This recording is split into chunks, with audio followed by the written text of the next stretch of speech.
À l'école, souvent, quand c'est la rentrée des classes, on me demande qu'est-ce qu'on veut faire plus tard. Et moi, comme réponse, j'avais toujours footballeur. Si un jour on te propose de jouer presque 180 matchs pour le club de ta vie, de disputer une demi-finale de LDC contre l'immense United ou de faire exploser ton stade sur une passe lumineuse contre la plus grande équipe de tous les temps. Si un jour on te propose d'être le deuxième plus jeune capitaine de l'histoire de l'équipe de France et de remporter la Première Ligue sous les ordres de Mancini et de Pep Guardiola, est-ce que tu signes ou est-ce que tu passes? En tout cas, Samir Nasri, lui, a bien réussi tout ça.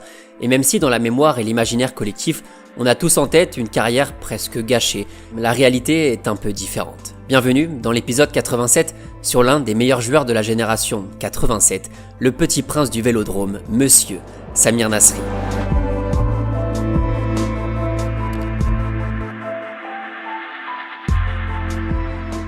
Mon premier souvenir de Nasri date de 2005 ou 2006, j'avais à peu près 10 ans, je ressemblais à ça, et sans trop le savoir, j'avais tout fait pour lui ressembler. Le t-shirt bleu et blanc, les cheveux piqués, plein de Viveldop. J'étais fan de Malherbe, oui, mais j'adorais Samir, et cette époque des maillots manches longues, du maillot orange qui pique les yeux, et des Adidas F50, qu'est-ce que c'était bien. Il était doucement en train de devenir le petit prince de Marseille, au club depuis 95 et lancé chez les pros en 2004, après avoir été sacré champion d'Europe U17 en étant buteur en finale. L'histoire était déjà magnifique, lui qui était né à Marseille, qui a intégré les équipes jeunes de l'OM quand il avait 8 ans.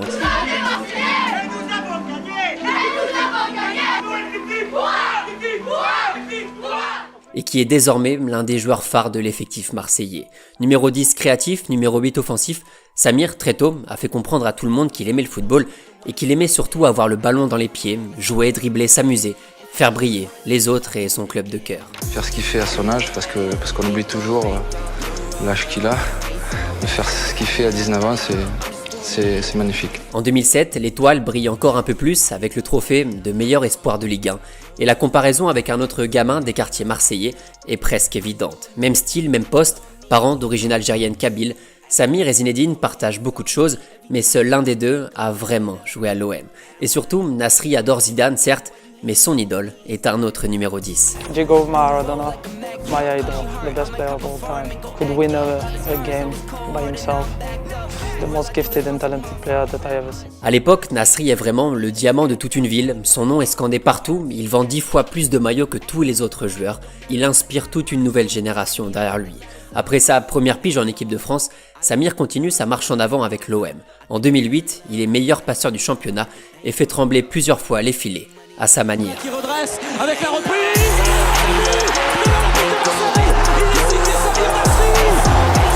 C'est exceptionnel.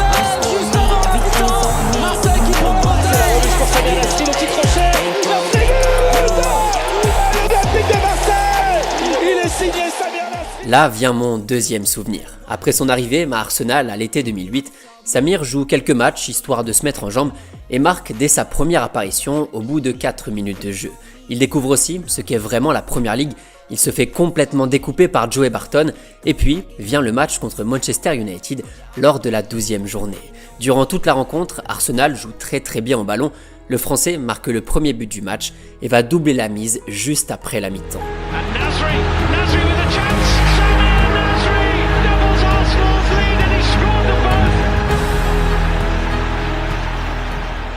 Évidemment, ce ne sera pas le dernier grand souvenir de son passage dans la capitale anglaise. La demi-finale en Ligue des Champions 2009, aveuglé par le talent de Cristiano, l'énorme saison 2010-2011 où il est nominé parmi les meilleurs joueurs de Première Ligue, et puis cette confrontation face au Barça. Ce match entre les deux équipes qui reflétait au mieux le style de Samir Nasri et ce besoin constant de vouloir toucher le ballon, de participer au jeu, de jouer sur le côté, mais toujours avec les autres. Un peu comme Guardiola, qui le faisait souvent avec Andrés Iniesta. Arsène Wenger utilise Nasri sur le côté gauche car il connaît les qualités du joueur et sa compatibilité avec la philosophie qu'il tente d'appliquer à Arsenal. Des passes et encore des passes. Samir Nasri participe le 16 février 2011 à ce qui est peut-être le plus grand match de l'histoire de l'Emirates Stadium. Still Nasri, looks like Xavi!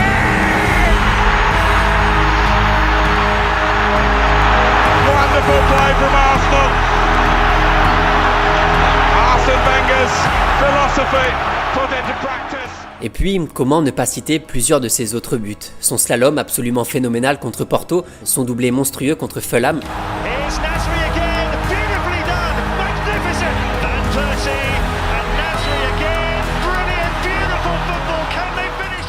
et surtout le souvenir de ce joueur magnifique dont les célébrations pleines de hargne foutent encore la chair de poule presque 15 ans plus tard. La finesse technique du joueur est merveilleuse, Nasri a du volume, Nasri a musclé son jeu avec Wenger, et le coach français le sait mieux que personne, Samir bonifie le jeu des Gunners. One thing I don't question is the commitment of Samir Nasri for this club. Every day since he has arrived here and every day in pre-season, he has worked with a fantastic spirit in training. En 2011, Nasri a l'embarras du choix. Il peut rester à Arsenal, prolonger son contrat et remplacer au milieu Cesc Fabregas, enfin reparti au Barça pour aller gagner quelques titres. Autre piste, Manchester United et Sir Alex, qui cherchent désespérément un remplaçant à Paul Scholes et qui d'ailleurs le cherche encore. Le PSG vient aux infos, compliqué d'accepter pour un enfant de Marseille. La Juventus aussi en Italie, bref, toute l'Europe s'intéresse au Petit Prince. Mais depuis quelques années, il y a une autre équipe avec de l'ambition et autre chose, une équipe qui vient de remporter la Coupe d'Angleterre avec Tevez, Balotelli, David Silva et Touré entre autres. Man City a déjà un très très beau visage. Fut donc un temps où Samir avait les deux clubs de Manchester à ses pieds. La question de savoir où aller se pose et mérite d'être réfléchie. Si tu signes Manchester United, pour que ce soit une saison réussie, tu sois champion d'Angleterre et tu fais gagner la Ligue des Champions. Est-ce qu'avec leur équipe, là, maintenant, plus toi, tu penses que vous allez le faire? Non, je pense pas. Mais du Manchester City, ils n'ont pas gagné un titre depuis 55 ans. Si tu vas là-bas et tu gagnes le titre, tu rentres dans l'histoire. Tu rentres dans l'histoire. Est-ce que tu veux rentrer dans l'histoire ou est-ce que tu veux être dans un club qui a déjà une histoire, avec ou sans toi?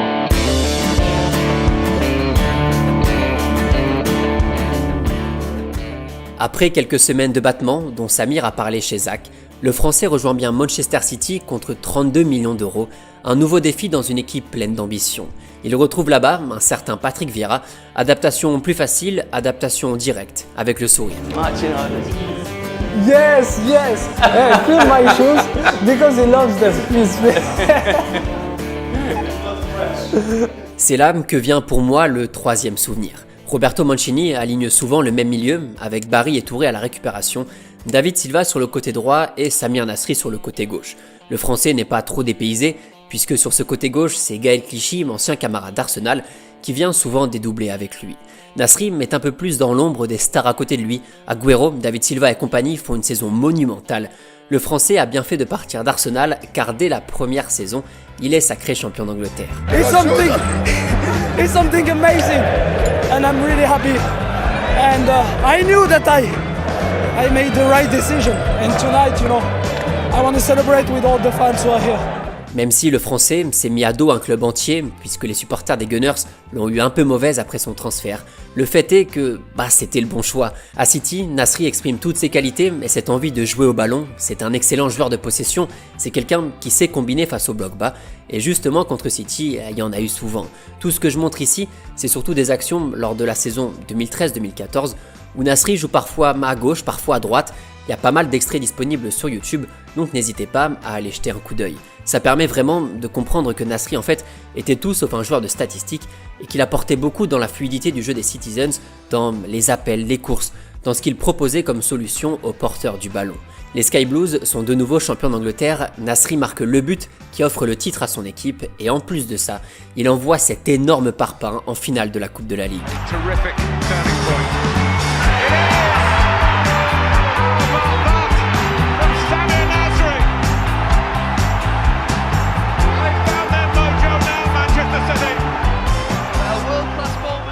À ce moment-là, le français, pièce majeure une nouvelle fois du titre de City, a seulement 26 ans. On a l'impression que ça fait des années qu'il est là, il a déjà connu tellement de choses, et pourtant il est toujours aussi jeune. Malgré tout, Samir n'est pas retenu pour la Coupe du Monde 2014, Deschamps privilégie le groupe, et son année 2015 est tronquée par plusieurs blessures, à l'aine, au mollet, puis surtout au tendon, qui l'oblige à rater plusieurs mois de compétition. D'un joueur clé de l'effectif il y a encore quelques mois, Nasri ne joue presque plus et avec les arrivées successives de Sterling, joueur de côté, De Bruyne et Gundogan, joueurs plus axiaux, le français est poussé sur le banc. Guardiola souhaite le garder mais le prévient, il n'aura pas le temps de jeu qu'il espère et du coup, à l'été 2016, Samir se dit qu'il est peut-être temps d'aller voir ailleurs. Soucieux de rejoindre une équipe qui correspond avec ses qualités, il discute avec Jorge Sampaoli, le coach de Séville, sur son utilisation, sur sa position sur le terrain, etc. Et ça match plutôt bien. Nasri rejoint donc le FC Séville en prêt pour retrouver un peu de sensation et fait de belles choses lors de la première partie de saison. Y tú recuerdas tu llegada a Sevilla, tú jugabas de mediocentro, donde habitualmente siempre has jugado arriba porque tenía una gran lectura de juego y natural en ti, y eso hacía de que el equipo evolucione con mucha naturalidad. Devenu titulaire dans un double pivot avec Steven Nzonzi, Samir Nasri fait du bien au club andalou qui cartonne en début de saison avant de rentrer un peu dans le rang. Après cette expérience réussie, Nasri rejoint la Turquie, mais il est finalement suspendu près de 18 mois par l'Agence mondiale antidopage pour avoir pris une injection de vitamines par intraveineuse. La suite sera à West Ham, puis à Anderlecht, des expériences plus anodines et pas franchement des réussites qui incitent le Français en 2021 à définitivement arrêter sa carrière. About the quality, we don't have doubts. His quality is another level, but it depends on him. Le petit prince rêvait d'être roi, il finit avec 2 couronnes certes, mais pas vraiment celles qu'on espérait. Évidemment, les souvenirs, les derniers, sont ceux des moments plus extrasportifs, dont le principal fut cette célébration contre l'Angleterre lors de l'Euro 2012. Nasri! Pincho hard the near post and France are level. Samir Nasri has struck. Où Samir dit gentiment à un journaliste d'arrêter de parler. L'histoire de l'altercation en 2008 avec Titi Henry, les bruits de couloir de William Gallas ou l'embrouille après l'élimination à l'Euro. Le caractère de Nasri a joué pour lui, mais l'a aussi empêché d'aller un peu plus haut. Son caractère, qui lui a ouvert les portes du Vélodrome, de l'équipe de France et de la Première Ligue, a fini par refermer plusieurs de ces mêmes portes. On va pas réécrire l'histoire, bien sûr, Samir Nasri a sûrement eu ses torts et aurait pu faire autrement à différentes étapes de sa carrière. Mais une chose est sûre, le Français n'avait pas la langue dans sa poche et ça fait du bien de voir aussi des grands joueurs qui sont pas uniquement des robots. Son amitié avec Ribéry à Marseille, son sourire malicieux mais ravageur, cette trajectoire fait de très haut et de plus bas. Nasri n'a pas laissé indifférent, c'est clair, et beaucoup ont été piqués. Pour ceux qui sont sur le chat, moi je suis le plus grand fan de Samir Nasri, c'est mon joueur préféré. Hein. Ouais. Je le dis depuis très très longtemps, mais... Comme Walid, beaucoup ont adoré Samir, beaucoup aussi ont détesté Nasri, certains adoraient même le détester. Comme les autres grands joueurs dans son style, on va pas les citer, mais vous voyez de qui on parle, Nasri était tout sauf un joueur de statistiques. Chez lui, au contraire, rien n'était vraiment calculé. Samir s'attachait à défendre un romantisme que son visage juvénile portait plutôt bien.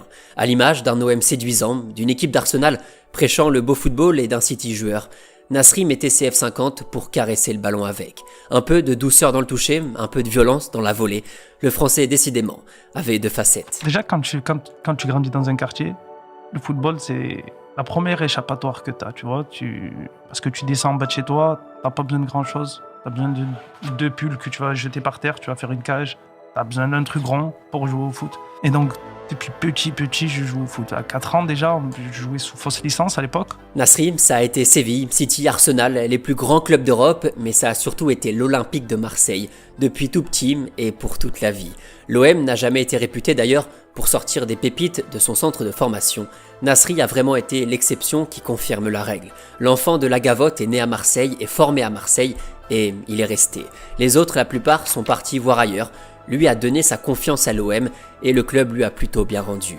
L'ancien nouveau Zidane, qui partageait pas mal de choses avec Zinedine, a porté ce fardeau avec panache, caractère, et lui ne s'est jamais caché. Très vite, les éducateurs et puis les spectateurs ont compris que ce gamin avait un petit quelque chose en plus. Oui, sa trajectoire est imparfaite et son histoire conflictuelle avec les Bleus laisse un petit goût d'inachevé, mais bon, sur la chaîne, vous le savez, on essaie surtout de rappeler le positif et de rappeler comment Nasri a joué un rôle clé dans le premier titre de champion d'Angleterre de Manchester City depuis plus de 40 ans. Pourquoi ? Comment ? Bon, il y avait le talent déjà, sûr, indéniable, infini, mais aussi parce que Samir transpire l'amour et la compréhension du foot. Ça se voit à des kilomètres dans son nouveau statut de consultant, et sa mémoire assez hallucinante en dit long sur sa capacité à pouvoir analyser les situations. Le sourire est enfin revenu et doit lui rappeler certains bons moments à l'époque avec ses coéquipiers. D'ailleurs, si Micah Richards continue de faire le show à la télé avec Titi Henry et Carragher, il le faisait déjà avec Samir à City. Absolument rien n'a changé chez lui. You know, when he films, you have to do it so then the fans know. Stop it. Yeah. Samir Nasri. Samir Nasri.